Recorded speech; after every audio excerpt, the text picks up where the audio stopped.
आदिवासियों के सबसे बड़े नेता और डूंगरपुर बांसवाड़ा सांसद राजकुमार रौत को लेकर एक बड़ी खबर सामने आ रही है। जी हां, राजकुमार रौत को भारत सरकार में बड़ी जिम्मेदारी मिली है, जहां राजकुमार रौत लगातार आदिवासियों के लिए लड़ाई लड़ रहे हैं। दिल्ली की संसद में आदिवासियों की मांगों को उठा रहे हैं, जिसको देखते हुए सरकार ने रौत को बड़ी जिम्मेदारी दी है।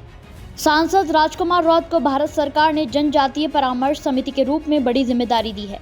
राजकुमार रौत लगातार आदिवासियों के हक की आवाज उठा रहे हैं। अब यह आवाज और भी ज्यादा बुलंद होने वाली है और भी मजबूत तरीके से आदिवासियों के लिए लड़ाई लड़ सकते हैं। दरअसल भारत सरकार ने राजकुमार रौत को जनजातीय परामर्श समिति का मेंबर नियुक्त किया है। यह समिति जनजातीय कार्य मंत्रालय को एसटी समुदाय के विकास के लिए सुझाव देती है, जिसके बाद उन पर मंथन कर मंत्रालय उनके लिए नीतियां बनाता है।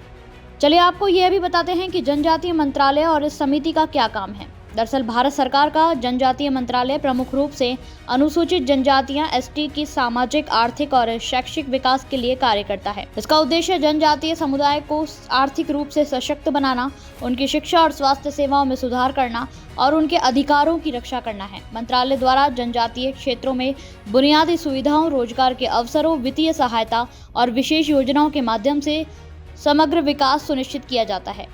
इसके अलावा मंत्रालय सांस्कृतिक धरोहर और पहचान के संरक्षण, साथ ही न्याय और अधिकारों की सुरक्षा के लिए भी काम करता है।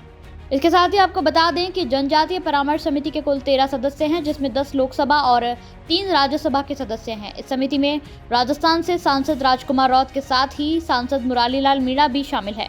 हालांकि अब देखने होगा कि राजकुमार रौत और सांसद मुरारी लाल मीणा मिलकर एसटी वर्ग के लिए क्या सुझाव देते हैं और उनके लिए क्या कुछ नया करते हैं।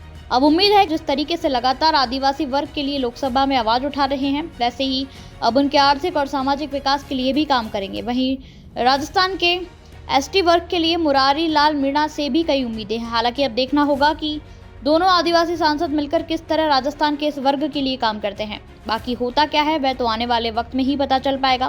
फिलहाल के लिए इतना ही। इसी प्रकार की और भी खबर आपके लिए लेकर आते रहेंगे। तब तक के लिए बने रहिए लोकल पत्रकार के साथ।